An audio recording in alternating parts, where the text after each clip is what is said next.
Yawning is one of those strange things that seems to spread like wildfire. You see someone yawn, and suddenly you can't help but do it too. But why?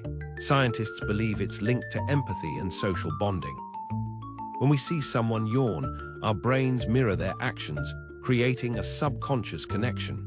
It's a leftover trait from our ancestors who used it to sync up group behavior. So the next time you catch a yawn, blame your brain's built-in empathy.